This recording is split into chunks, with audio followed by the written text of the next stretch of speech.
Majority Leader in the Senate proceeded to get this bill back. They had it back because there had been no conference committee.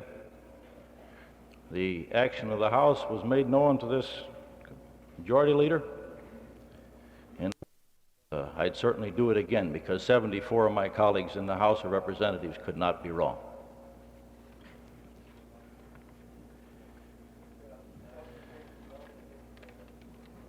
I don't, in regards to the second question, the farm program going down the drain and inflation, there was a statement made here a while ago that we had no representation on the agricultural committees in Congress. I think Senator McGovern is on the agricultural committee in the Senate. I have made it known, I have said it, I have printed it, I've given it to the press, I've even said it on a tape recorder on my opponent, that I certainly aspire to be a member of the Agriculture Committee of the House. And I'll make that my one priority because I think I understand the agricultural problem. And I don't come here today offering pat solutions to all of these problems, the farm problems, inflation, because if anybody had the pat solutions, we'd have had a utopia a long, long time ago.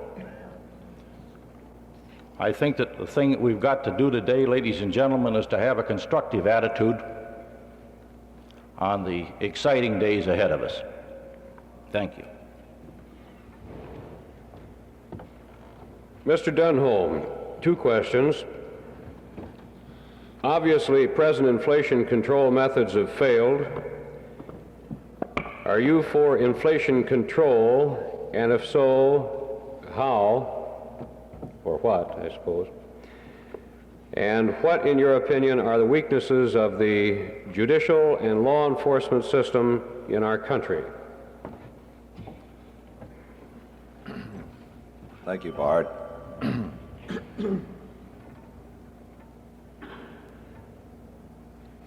Let me answer the second one first. The weaknesses of the judicial and law enforcement system in our country today.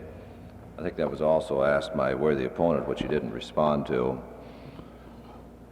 Somebody asked him whether there was a payoff to the courts or not. In my judgment, that is not true. There is not a payoff to the courts. I don't know of a single judge in the United States that has accepted a payoff from anybody that's trafficking in drugs and narcotics. I've been in the federal courts from the East Coast to the West Coast, a trial lawyer in South Dakota now, a member of the American Bar Association, member of the American Trial Lawyers Association, the South Dakota Bar Association. I have given positive and constructive programs to streamline the court systems of the United States. I have said that the judiciary must lead in criminal justice reform. That means the members of the bar and the bench, the lawyers and judges, must lead in the area of criminal justice reform.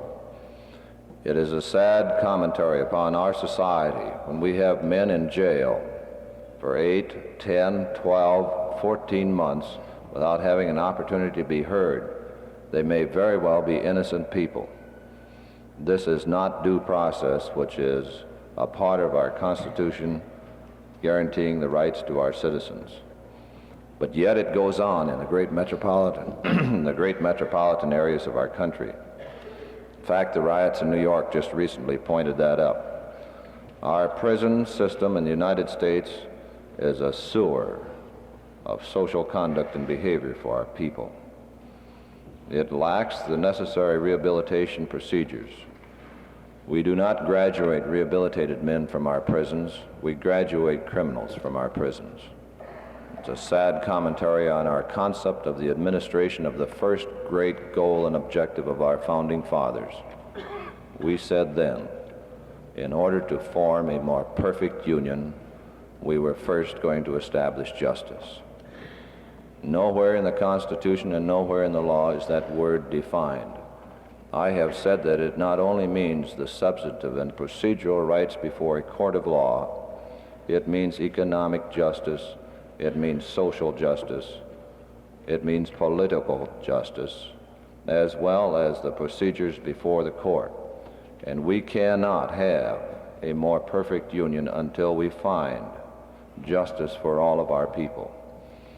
And so I said that the Bar Association, which I am a member of, has a higher degree of responsibility in the area of criminal justice reform, that lawyers, practicing trial lawyers, must open their lines of communication to the men on the beat who have to make those split-second decisions of arrest or not, which are argued for days thereafter. We must open our lines of communication and help those men.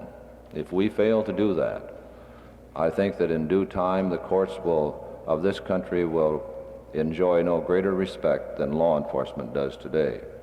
Thirdly, I have suggested that police administration must be improved. Minimum requirements must be written for men who are employed as law enforcement officers. I can give you some examples. Denver, do you remember how corrupt the police department was in Denver? Chicago, when the FBI agent who was the special agent in charge of the field division went to the chief of police in Chicago, told him that the FBI were going to move in on a particular project to stop organized crime. The chief of police looked him straight in the eye, with almost a tear in his eye, and he said, "You boys handle it. I haven't got one man I can depend on." Salt Lake City, where I personally investigated, a situation where the chief detectives, Salt Lake City Police Department, railroaded a young man to the point of the mountain, which is the Utah State Prison, had him confined for 3 years, and then made illicit visitations to his home to see his young wife. Is it any wonder, ladies and gentlemen, that the youth of this country have lost the confidence, or that police in general have breached the public trust? It's the duty of us all, and I have charged the judiciary with the responsibility of leadership in criminal justice reform. I charge myself as a member of the bar to open the lines of communication in helping the men that have the responsibility of carrying out the enforcement of our laws. I charge the police themselves. A policeman whom I have the greatest respect for is the policeman who wears the cloth of the law in the duty of his land. But no one is more corrupt than a man who is corrupt and a cop. So we must rid ourselves of those kind of people.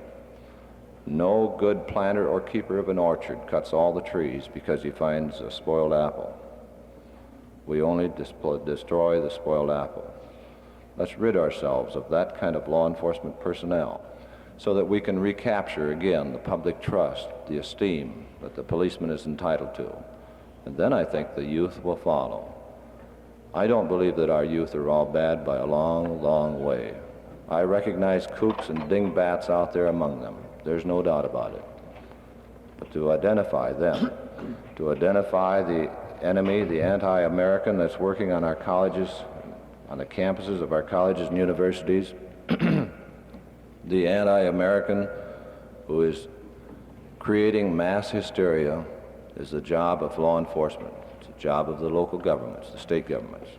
And so these are the things that I have said that should be done in the area of law enforcement and of the control of crime in the United States. I would remind you that I served Day County as their sheriff, and I have served as an FBI agent, and I think that I'm well qualified to make some observations and to lend my help in the service of my country in that area. Now, how do you stop inflation? You stop inflation by stopping high government appropriations and budgets. You stop inflation by cutting out $25 billion to destroy men and fight wars. You stop inflation by stopping government expenditures. And I think this can be done. I think a review of our priorities at home to build a stronger society of men, to seek a brotherhood of understanding, both in the issues of peace and war, will stop inflation in this country, and my agricultural plan is basic to those concepts. I would be glad to discuss it further. I don't want to take more time from the next speaker. Thank you.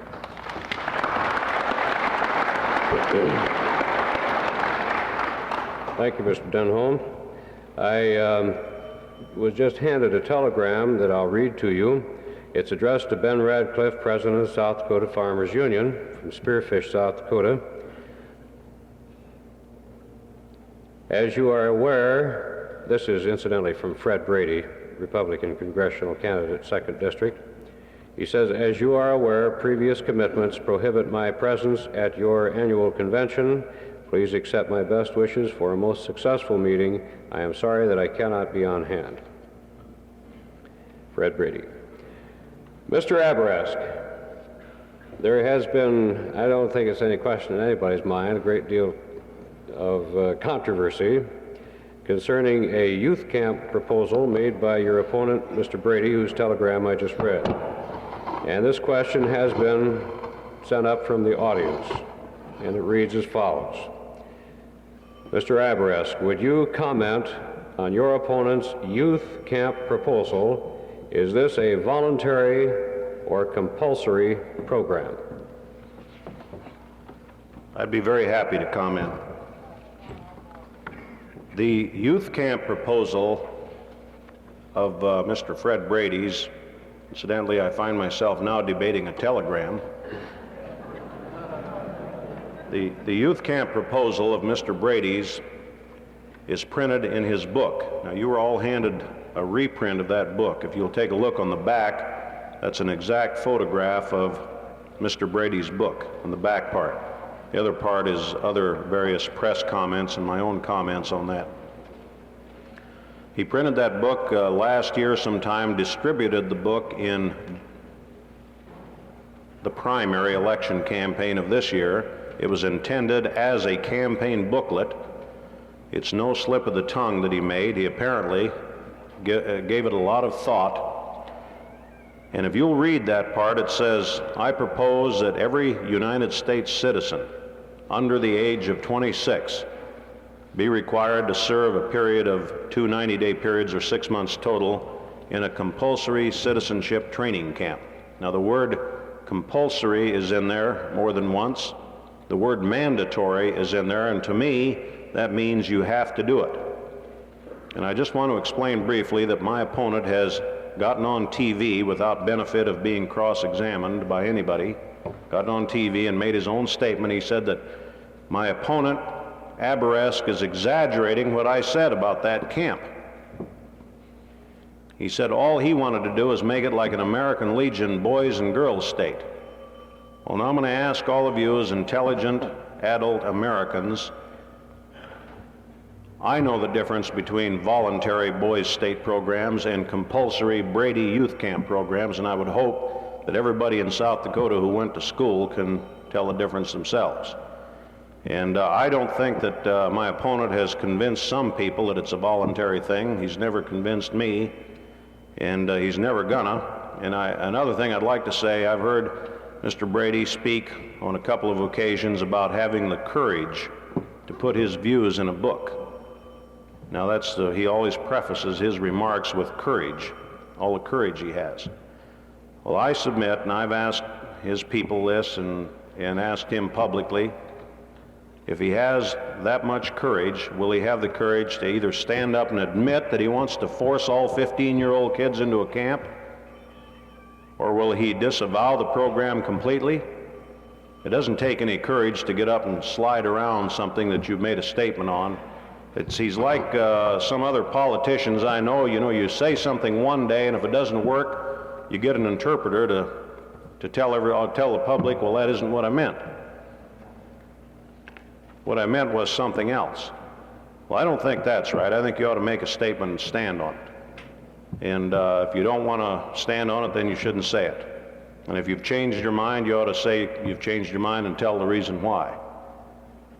But I think it requires something more than just getting up and saying this is a voluntary boys state program and that it ought to be available to everybody, because that isn't what he meant. What he meant was that every mother and father in the United States of America is not capable of bringing up their own children, and I think that's wrong. And though we might not achieve perfection, in bringing up our children, and I'll be the first to admit that. My kids are not 100% angels, and I don't know of anybody's who are. They're just kids, just like all other kids. But though we may not achieve the perfection, I think we still should have the right in this country to choose, the freedom of choice, between whether we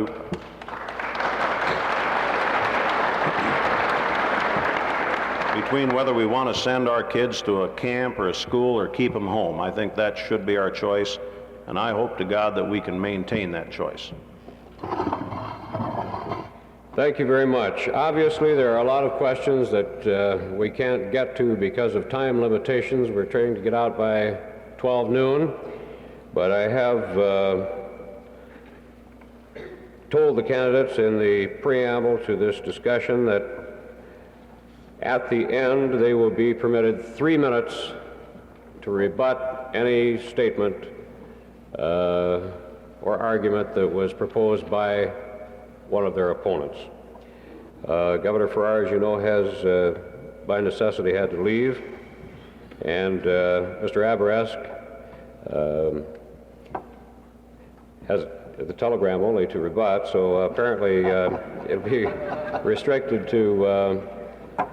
Bart, I wonder if yes. I have to go to Leola too, and I wonder, since I don't have any rebuttal, if I might... Mr. Abourezk also has to go to Leola, and inasmuch as his opponent is not present and will not be in a position to rebut or argue the question, he wonders if you would indulge him and approve his leaving at this time. I'd like permission to leave, if I might. Thank you very much.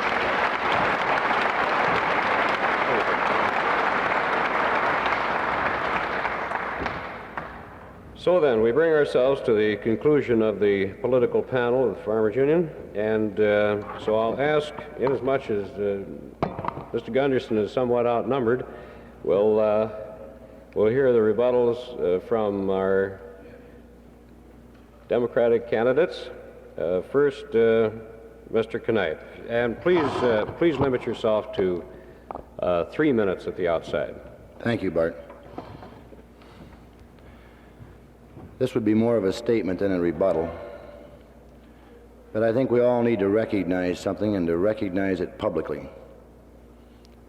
I think that we need to recognize that the strength of agriculture, the strength of our economy, depends upon the strength of agriculture.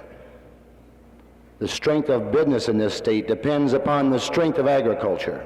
And the strength of all parts of our economy depend in essence upon that same strength, the strength of agriculture. I look to the great evasions and the promises that have been made not only to yourselves but to all the people of this state for far too many years.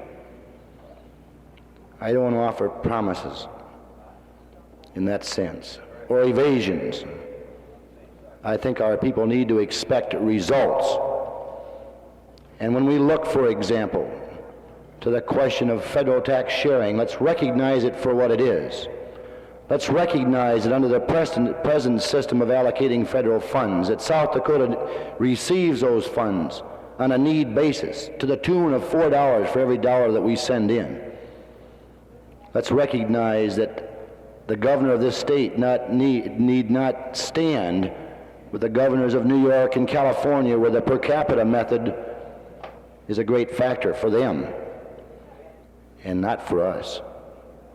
That isn't to throw away the idea of federal tax sharing, but it does recognize the futile efforts when you look only at that formula. I look to the fact that if I were to become governor of this state, and particularly so as a Democrat, that great avenues are available to myself. Avenues in the area of economy and government. I think that I, better than anyone, can go into government with new direction and new energies and new ideas. And I won't be tied to patronage and whatever that has stagnated government. I think that can be a fine and wonderful thing for all the people of this state, Republican and Democrat alike. I look to the responsibility that would be mine as governor of this state, the great responsibility to stand in the midst of controversy and lead. And I do pledge the one most important thing to you. I pledge tax reform in that honest vein. I pledge to make every attempt to unite our people in that great effort. I think it's an important part in that step. And I think it's high time that the governor of this state and other people in high office spell out their position on it. Thank you for having me with you.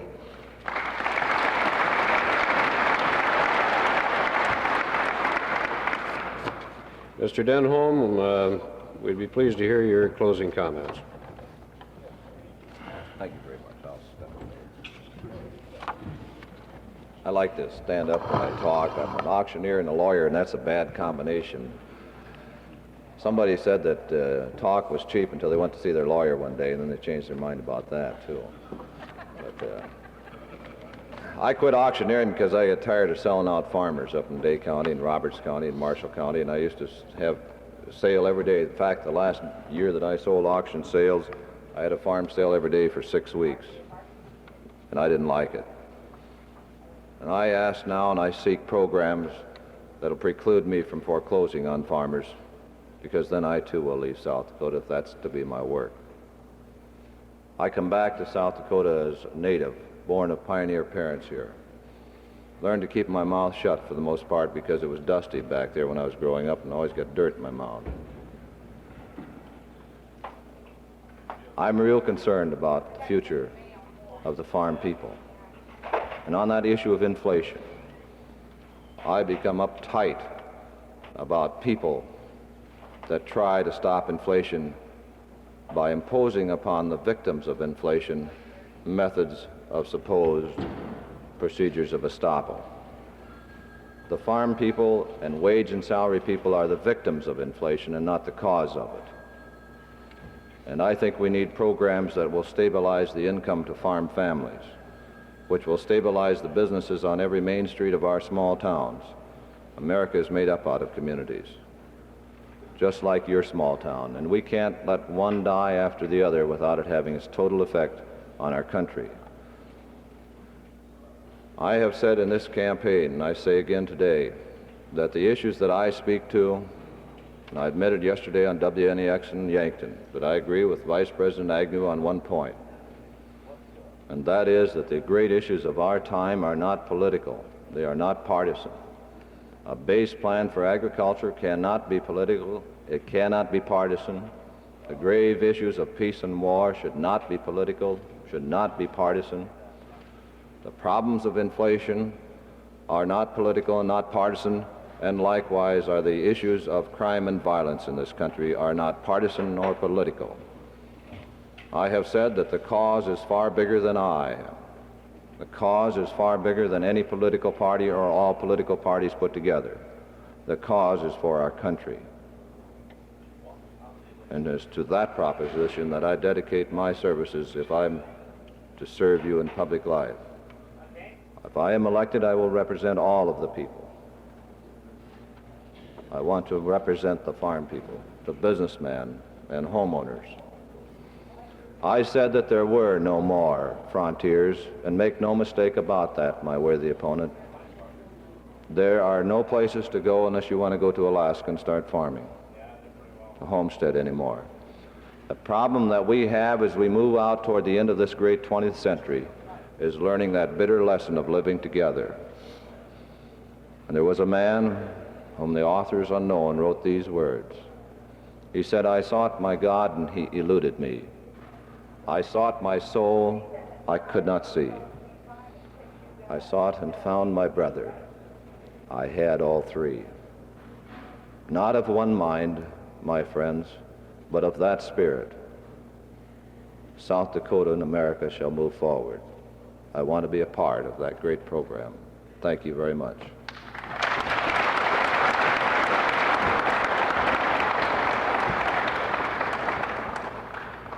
Now for the concluding speaker, for any closing comments, Dexter Gunderson. Thank you, Bart. Ladies and gentlemen, my worthy opponent pointed out something that I'm glad he made a distinction on. And that's between a lawyer and an implement dealer. They're not in the same category.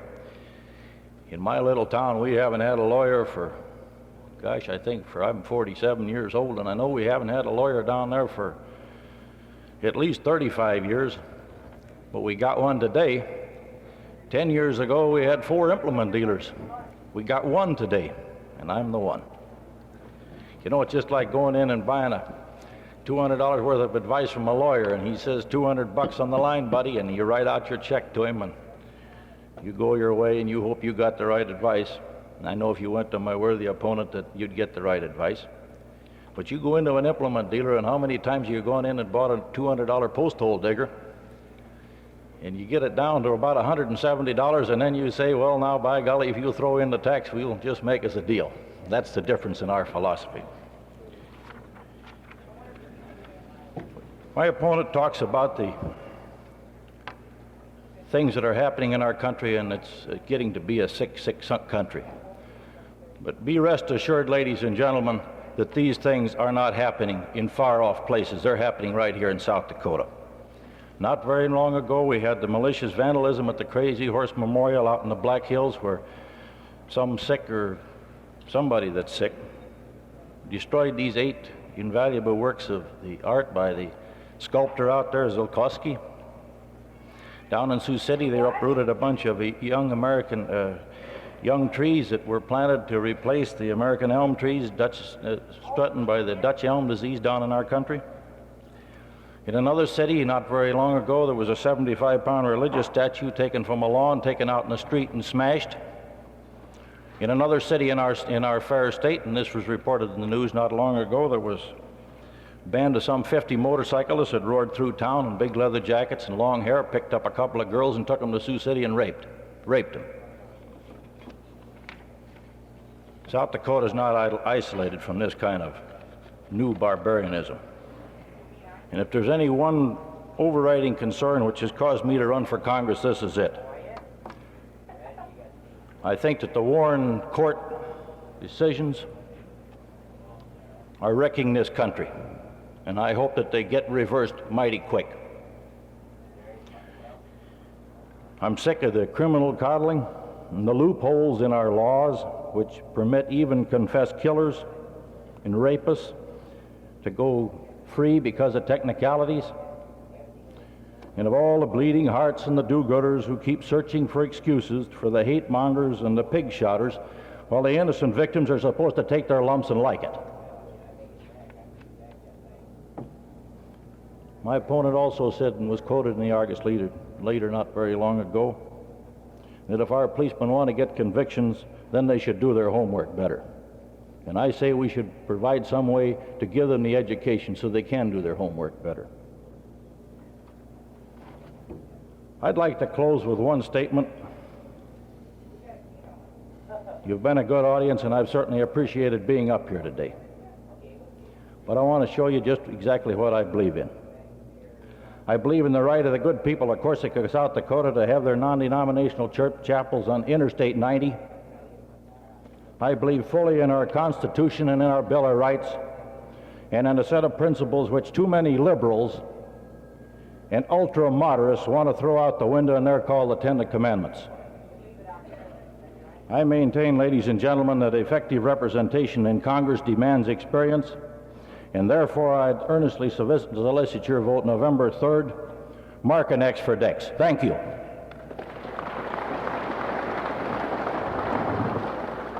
Excuse me, Bart, this is irregular, but I'm just going to say to my worthy opponent that if he wants these farmers to quit going in the hole, he should quit selling them post hole diggers. I told you that before, Dexter. I've got a couple of 3 questions here that were handed to me that we didn't get a chance to answer. Excuse me just a moment. But I'd certainly like to, if you'd like to come up afterwards, I'd certainly be happy to discuss them with you. Thank you. One of them is in regard to this House Bill 548. I repealed the gas and electric bill along with 21 others of my people and representatives. And if you'd like to talk about it, come on up and I'll sure be happy to visit with you. Thank you. I'd like to thank Ben Radcliffe and the membership of the Farmers Union for about that, starting out that way, John. but he doesn't mind, I hope. None other than John Holem, who is our friend and associate for many years as the editor of the South Dakota Farmers Union publication. And John is a graduate of Northern University up at Aberdeen, and he went to Washington, where he got his law degree at the George Washington University there in Washington, D.C., and for some time has been employed in McGovern's staff, but during the last year has been legislative director. Now, of course, we're disappointed that the senator could not be with us tonight, but he called me this afternoon, and then he sent a wire that I'm going to have John read, because it says some nice things about you and me, Tony, and, you know, it's kind of embarrassing for me to read that, so let's have John read that. But the senator, of course, is extremely busy. These are the last 2 days of the session before the recess for the election time recess, when so many of these people have to come home and campaign. And so he stayed in Washington to take care of our business. We wouldn't want him to be here in South Dakota and miss out on some crucial votes that Tony's going to be telling you about. One that took place in the House today, and we're not sure what will happen in the Senate tomorrow and the next day. And so it is my pleasure, really, because John is one of my longtime dear friends. It is my pleasure to introduce to you John Holem from McGovern's staff.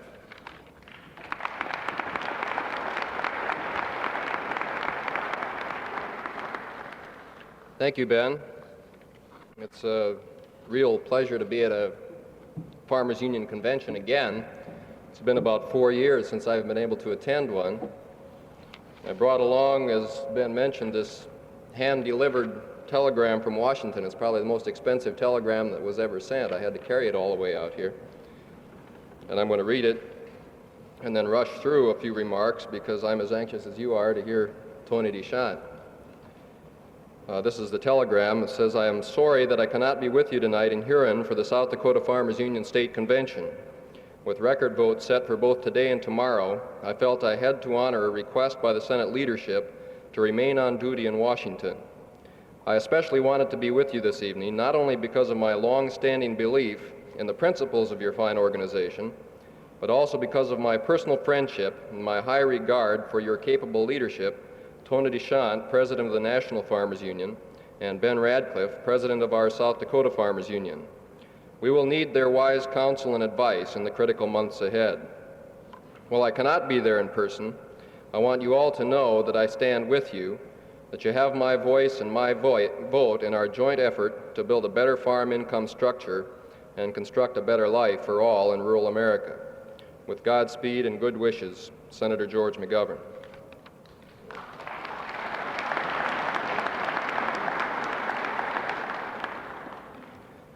Senator McGovern did ask that I convey his regrets. The votes are critical ones. Tonight they've got military construction appropriations, occupational health and safety, and the Equal Rights for Women Amendment. And Margaret Chase Smith is the only senator who would dare miss the last one. I know how disappointed you are, too, that Senator McGovern could not be here. But think how I feel. The only audiences I ever get to speak to are ones that are expecting George McGovern. So I'm always talking to crowds that would rather I weren't there. I feel a little bit like Phyllis Diller going to meet a guy who thinks she has a date with Raquel Welch. But before I left Washington, Senator McGovern admonished me that although the year is political, the forum is not. You've had your political panels this morning, and the only partisanship tonight should be partisanship for agriculture. So I'm not, therefore, going to say anything at all about how important Senator McGovern thinks it is, and I think it is, for Jim Abourezk to be elected to the Congress, instead of someone who gives agriculture a 6th priority rating. I will scrupulously avoid any reference to Frank Denholm's fine leadership on farm and food issues, or to how much his strong voice for agriculture is needed in Washington. Nor will I mention Dick Kneip's deep interest in the fate of South Dakota's basic industry.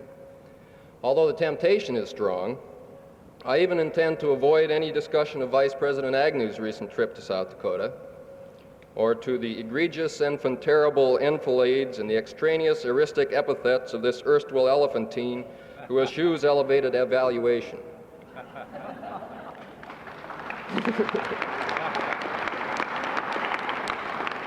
It's a lot easier to write that down than it was to say it. Agnewisms are easy. All you need is a dictionary and a dirty mind. Now, I intend instead to present the remarks Senator McGovern would have delivered if it had been possible for him to come. Before beginning, though, I do want to set the record straight on one further point. Senator McGovern did stay in Washington because of Senate business. He did not stay hoping that the administration would finally send a farm message up to the Congress so he could be there when it arrived. Like everyone else, I think he's probably given up hope that there's going to be a farm message from this administration. Now, Farmers Union audiences are always politically astute, so you're aware that there's quite a difference between the official duties of a senator and those of, say, a vice president. Senators are required to be present when official business is being conducted. They can even be brought to the floor forcefully by the sergeant-at-arms. Now, a vice president also has official duties. For one, he presides over the Senate. But he can't be summoned by the sergeant-at-arms, much as some people like Governor Rockefeller and Senator Goodell of New York wish he could be placed somewhere where he'd do less damage. The vice president's case, you have to rely on his own interest in the job and on his own sense of public duty. Well, maybe that's why Vice President Agnew has presided over the Senate less than 2% of the time since he was elected. He's probably living proof of the premise that a guaranteed income might result in a loss of incentive, at least if you get up to the $62,000 a year level. So much for my fun. The following is a speech that Senator McGovern would have delivered if he were not obliged to stay in Washington. Within the next month, Congress will complete action on a new farm bill to replace the expiring Food and Agriculture Act of 1965. But there is little cause for celebration. We began this Congress with an opportunity to reconstruct the agricultural foundations of the national economy. Of the two main goals of the farm programs of the 1960s, one, redirection of the burdensome surpluses accumulated during the previous decade, had been fully accomplished. The other, the advancement of farm returns toward parity, could now receive our full attention. Beyond that, we had a president who had spoken glowingly during his campaign about his aims for farmers. Candidate Nixon had said in Des Moines in September of 1968, quote, "We will not plow under farmers while trying to help them. 74% of parity is intolerable in my book. Farmers are entitled to better, and I pledge that in my administration they will have better." He also promised at that time, quote, "an administration sincerely interested in the farmer, not just his vote." But today the parity ratio is down to 71%. This year threatens to have the lowest relative returns for agriculture in any year since 1933. And our legislative experience with the Nixon administration for the past 2 years suggests that neither the President or his Secretary of Agriculture is interested in either the farmer or his vote. There are several decent provisions in the bill added at the insistence of the Congress. It contains a $1 minimum on corn and a $1.25 minimum on wheat. The Secretary of Agriculture opposed those provisions, but not as strongly as some of the others. Market prices are expected to stay higher than that for the next several years, so the support won't come into play anyway. But the remainder of the bill, reported back by the three-way House-Senate Department of Agriculture conference, is the worst since the Benson era. Voting on that report is, for many of us, about the same as choosing between an aching back and a broken leg. It hurts no matter how you go. The most hopeful of beginnings have produced dismal results for American agriculture, and it is a great and needless tragedy for the entire country. In March of this year, Secretary of Agriculture Clifford Hardin told the Senate Agriculture Committee what he felt was necessary if a good farm bill was to be passed. "This surely is the time," he said, "when farmers and farm groups, acting through their enlightened self-interest, must find as much common ground as possible. Farmers now comprise only 5% of the population. We can no longer afford the deep divisions that have so long characterized debates on farm programs. We cannot afford to be partisan, and we cannot afford quarrels between the executive and legislative branches. What we want is a good bill. The Secretary also expressed a belief that preparation of a farm bill was a joint responsibility. I do not consider myself, he said, the sole architect of farm policy. This is a role shared by the farm organizations, the Department of Agriculture, and above all, by the elected representatives of the people. But as it turned out, those statements had virtually nothing to do with the ultimate results. Rather than a formula for success, the Secretary was offering an advance excuse for failure, and it was no excuse at all. Farmers Union and other farm groups, all the general farm organizations but one, and a host of commodity groups did precisely what the Secretary asked. You hammered together a nationwide farm coalition with a unanimous position. I had the honor of introducing it in the Senate, and coalition members defended it strongly in both the House and the Senate. You worked hard and you worked together. The coalition bill was a modest, practical proposal. It asked less than full economic justice for agriculture, but it called for progress toward that objective. It was a solid beginning, and I believe it could have won a majority in the Congress. But after imposing the condition of farmer unity, the administration virtually ignored the fact that it had been fulfilled. The coalition bill was dismissed with a phrase that explains everything there is to know about why we could not do better this year. The Secretary told the Senate Agriculture Committee, while we're sympathetic with the desire to increase farm income, we cannot support a proposal which would be so costly, both in dollars and in its effect on market growth. Now, there are just two sources for higher farm returns. They can come from consumers through the tiny increment in food costs which would be required to bring market prices up where they ought to be. Or they can come from general tax revenues through direct payments. And Secretary Hardin ruled them both out. He opposed any addition to farm program costs. He said in effect that farmers can have all the sympathy they want, but they can't have any more dollars. And you know you can't buy many groceries or clothes or farm implements with sympathy. At the same time, he proposed a, quote, market-oriented program calling for lower price support loans, which would actually shift them from price supports to credit instruments to make American commodities competitive in world markets. In fact, he wanted to eliminate any price support floors at all from the legislation. It was less a farm program than a balance of payments program. And you know that increased volume doesn't offer much help to a farmer who's already producing at cost or less. Just helps him go broke on a bigger scale. This was a position adopted by the administration, and it was a frozen position. All the talk about consulting together and working out a joint bill together really boiled down to a statement, we're going to debate this issue democratically, and then we're going to adopt my position. And that is the reason we ended up with such a poor bill. Don't let the urban members of Congress take the rap. They supported us. You recall that we made an attempt on the Senate floor to tie feed grains returns to a 77% of parity minimum. We were defeated. But the defeat was not at the hands of urban senators who are disinterested in farm programs. For the most part, they voted with us. The margin of the loss was supplied by farm senators from states like Nebraska, Kansas, and Colorado, and Iowa, North Dakota, Wyoming, Arizona, and Oklahoma, who were obliged to toe the party line. That provision was defeated by the administration, that administration that is interested in farmers and not just their votes. The final blow fell in conference, where virtually all of the Senate improvements were wiped out.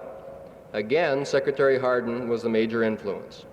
Backed by an unspoken veto threat, he wrote 6 letters to the conferees insisting that the House version be retained. Beyond that, Department of Agricultural officials actually sat in on the executive conference sessions to contend against any legislative deviations from the administration's plan. The Secretary opposed the 75% of parity floor on feed grains, even though Assistant Secretary Palmby had found it acceptable when it was adopted without objection by the Senate. It was dropped to a virtually meaningless 70%. And the report contains language suggesting that the Secretary can even ignore that provision if he finds that it'll cost too much.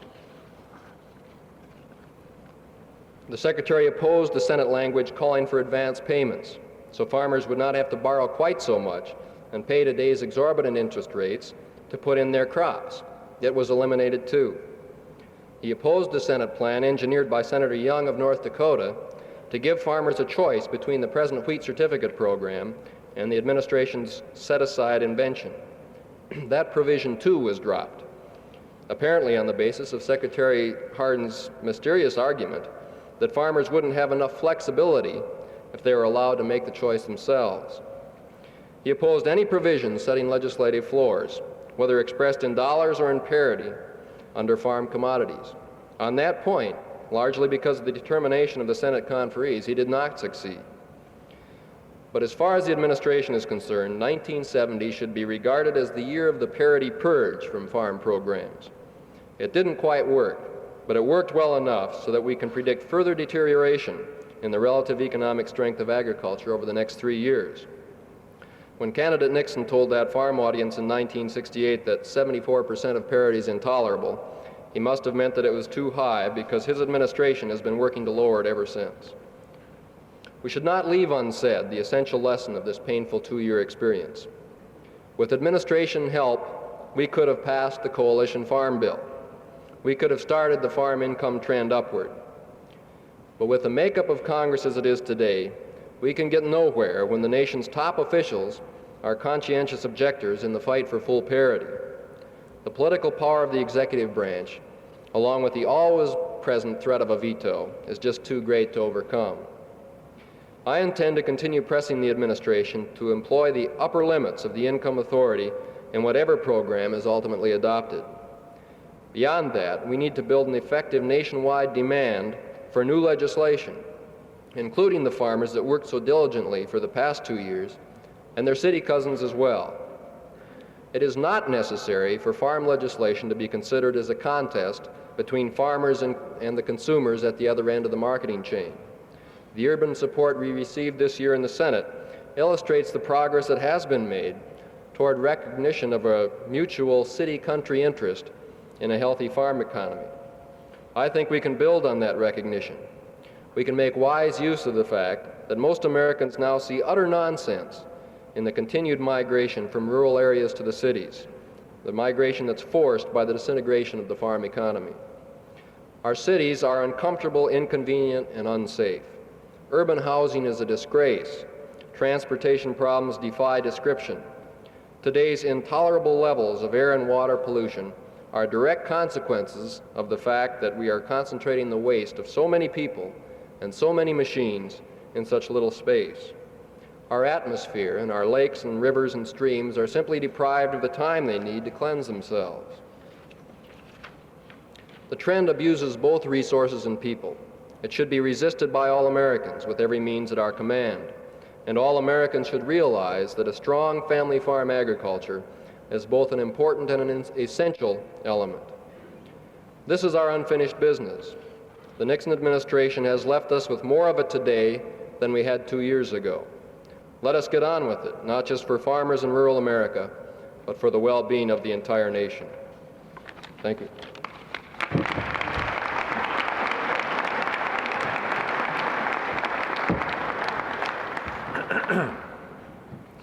Very good, John. It's good to have you back here. Brings back a lot of old memories, years that John was here, working with Farmers Union.